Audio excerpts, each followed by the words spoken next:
آج بہت خوشی ہوئی مجھے سینئر لوگوں کو یہاں پہ دیکھ کے، کیونکہ ان کی موجودگی اس تحریک میں امپیکٹ ڈالے گی۔ مالک صاحب کھڑے ہیں اور میں نے ابھی نسیم زہرا صاحبہ کو بھی دیکھا۔ ان لوگوں کے آنے سے یہ جو ایک کرائسس پیدا ہوا ہے، اس کے خلاف جو مزاحمت ہے اس میں شدت پیدا ہوگی، اور یہ ایک طویل جنگ ہے۔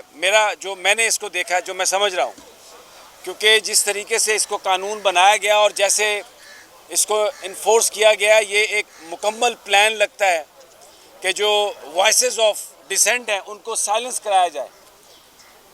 تو تمام لوگوں کو بڑی اس کے لیے محنت کرنا پڑے گی، اور اس میں وہ لوگ جن کی آوازیں زیادہ اہم ہیں، جو رات کو شام کو پروگرام کرتے ہیں چینلز پر، اگر ان کی شمولیت اس میں ہوگی تو ڈیفینیٹلی اس کا بہت زیادہ امپیکٹ ہوگا۔ اس میں آپ کو ہر طرح کا جو پریشر ہے وہ ڈالنا پڑے گا، ڈومیسٹک بھی، انٹرنیشنل بھی، ڈپلومیٹک بھی، کیونکہ اس کے بغیر آپ کو کامیابی نہیں ہوگی۔ یہ پاکستان میں جو آزاد صحافت ہے، ایکچولی اس کو ختم کرنے کا منصوبہ ہے۔ ان لوگوں کے جو تعلقات ہیں اس وقت حکمرانوں کے، وہ ان ممالک سے بہت زیادہ ہیں جہاں پر ڈکٹیٹرشپ ہے۔ یہ اسی طرح کا ایک ماڈل یہاں پہ لانا چاہتے ہیں۔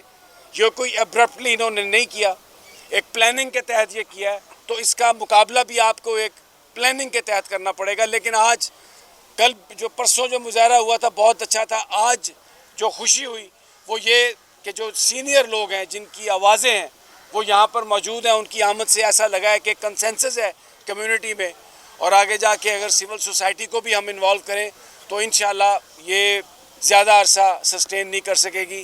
میں معافی چاہتا ہوں، میری آواز ذرا کچھ گلا خراب ہونے کی وجہ سے کم تھی۔ Thank you G.